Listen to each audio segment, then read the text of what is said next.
Hola y bienvenidos a Conociendo la Endocrinología Pediátrica. Soy la doctora Julieta García Sáez, médica endocrinóloga, y hoy continuamos con el ciclo dedicado a la diabetes infantil.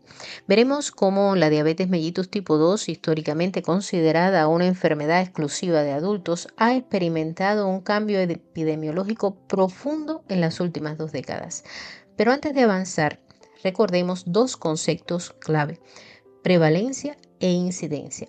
La prevalencia es el número total de personas que viven con una enfermedad en una población determinada en un momento específico o durante un periodo definido, mientras que incidencia se refiere al número de casos nuevos que aparecen en una población durante un periodo de tiempo determinado. Y dicho esto, hablemos de diabetes tipo 2, porque hasta finales del siglo XX en la población pediátrica era excepcional el diagnóstico de diabetes tipo 2. Sin embargo, desde la década de 1990 su incidencia ha aumentado de manera sostenida. El incremento ha sido más marcado en áreas urbanas y de manera alarmante se intensificó durante la pandemia de COVID-19, con reportes de aumentos del 60 y hasta el 70% de nuevos diagnósticos en algunos sistemas sanitarios, probablemente relacionados con mayor sedentarismo y con el deterioro de los hábitos de alimentación. Actualmente la prevalencia estimada varía de forma considerable según la región, el grupo étnico y los criterios diagnósticos empleados. Se observa una mayor afectación en afroamericanos, hispanos, nativoamericanos y asiáticos, y es más frecuente en adolescentes mayores de 10 años, especialmente durante la pubertad. Cada uno de estos patrones, por supuesto, no es casual. Responden a fundamentos fisiopatológicos y a determinantes sociales bien establecidas, y te explico. Porque aunque sigue siendo menos frecuente que la diabetes tipo 1, su crecimiento es rápido, sostenido y estrechamente ligado a la epidemia de obesidad infantil. Hoy la diabetes mellitus tipo 2 se considera una epidemia emergente en menores de 20 años.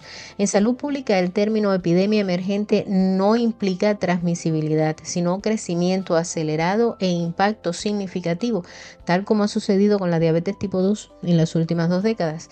En jóvenes, además, esta condición suele tener un curso más agresivo y mayor riesgo de complicaciones precoces, lo que representa un importante desafío sanitario.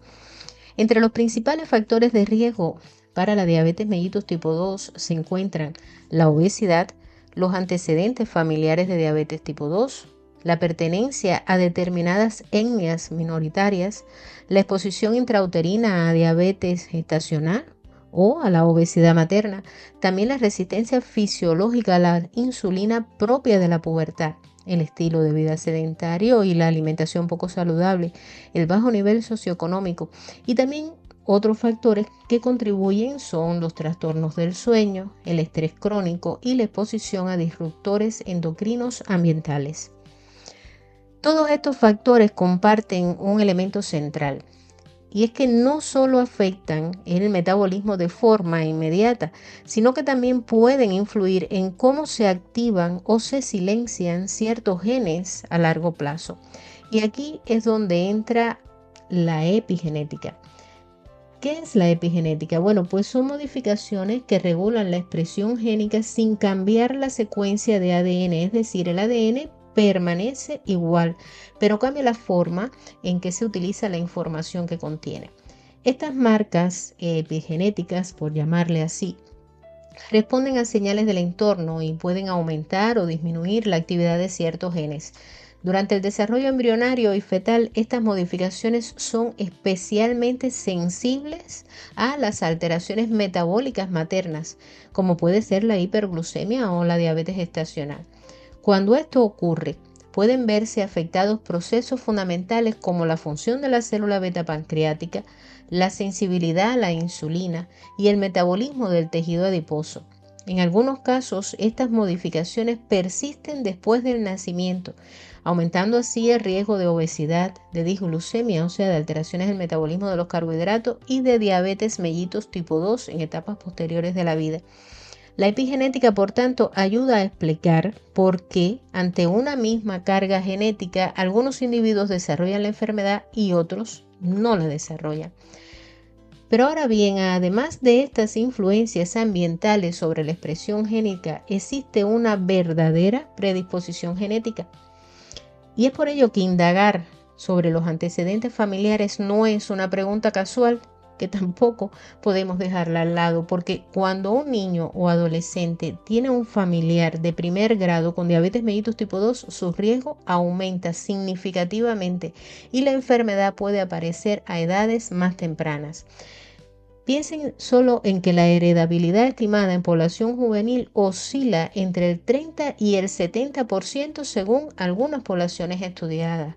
Por lo tanto, el riesgo es muy alto. Asimismo, se han identificado variantes genéticas, como es el caso del gen PHF2, que están relacionadas con la regulación del metabolismo y el almacenamiento de grasas. Estas variantes son más frecuentes en determinadas poblaciones multiétnicas, como los asiáticos, hispanos, afroamericanos y nativos americanos, especialmente en contextos de obesidad y antecedentes familiares de diabetes. En la práctica, genética y entorno interactúan. Por supuesto, la herencia no determina por sí sola la enfermedad, pero sí aumenta la vulnerabilidad. O sea, reduce el umbral necesario para que factores como la obesidad o la resistencia fisiológica a la insulina de la pubertad precipiten su aparición. Ahora bien, si avanzamos en la línea de factores de riesgos, hay uno que destaca por su magnitud e impacto clínico. Por supuesto, estamos hablando de la obesidad, porque es el principal factor de riesgo modificable para la diabetes mellitus tipo 2 en menores de 20 años. Escuchen bien, entre el 75 y el 90% de los adolescentes diagnosticados presentan obesidad al debut. No solo importa su presencia, sino su intensidad y su duración. La obesidad severa y mantenida desde edades tempranas incrementa el riesgo de forma independiente. Cuanto más precoz y rápida es la ganancia de peso, mayor es la probabilidad de enfermedad. Y existe una relación inversa entre el índice de masa corporal y la edad de aparición. Esto significa que a mayor índice de masa corporal, más temprano será el debut. Desde el punto de vista fisiopatológico, la obesidad, especialmente la obesidad central, o sea, la obesidad abdominal, induce resistencia a la insulina, que es el mecanismo clave en la diabetes tipo 2 juvenil. Cuando la resistencia supera la capacidad compensadora del páncreas, las células beta no logran aumentar lo suficiente la secreción de insulina. Esto va a determinar que aparezca hiperglucemia y la progresión hacia diabetes mellitus tipo 2, que en jóvenes suele ser más rápida que en los adultos.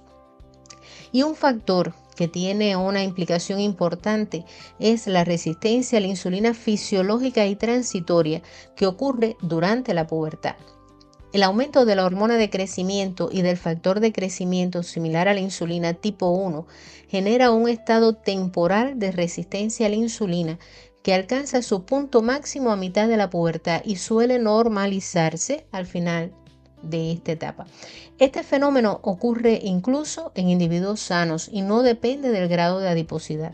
En condiciones normales, el páncreas compensa esta resistencia aumentando la secreción de insulina.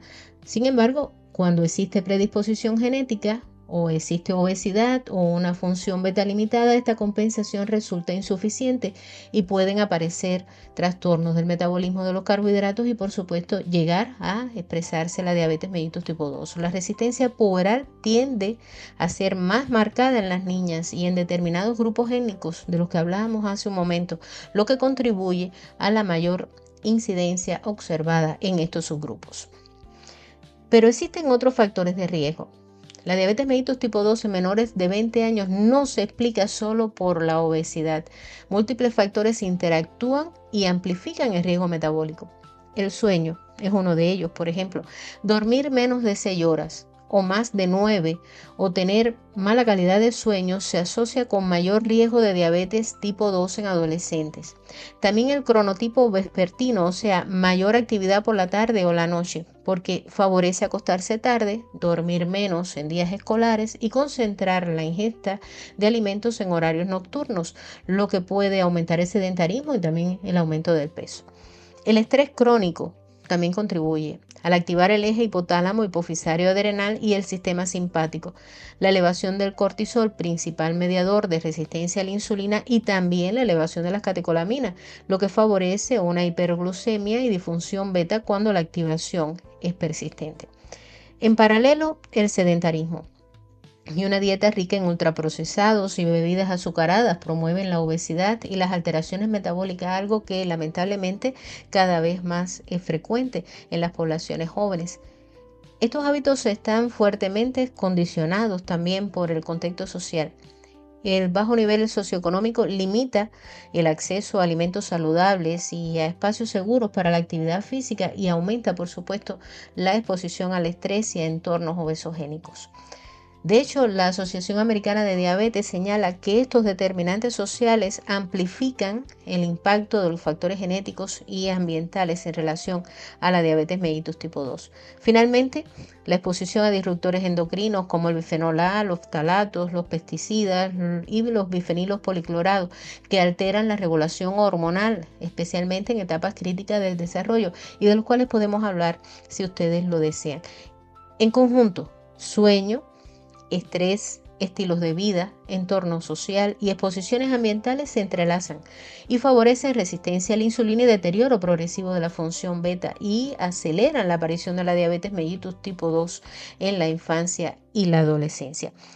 En resumen, la diabetes mellitus tipo 2 en niños y adolescentes es una realidad creciente, pero la mayoría de estos factores son modificables. Intervenciones integrales basadas en alimentación saludable, actividad física y apoyo conductual, implementados por supuesto desde la familia, la escuela y la comunidad, pueden cambiar el curso de esta condición médica.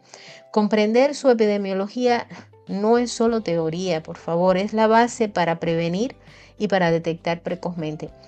Y ahora la pregunta clave es, si gran parte del riesgo es identificable y modificable, ¿estamos realmente preparados para intervenir antes de que la diabetes tipo 2 se manifieste?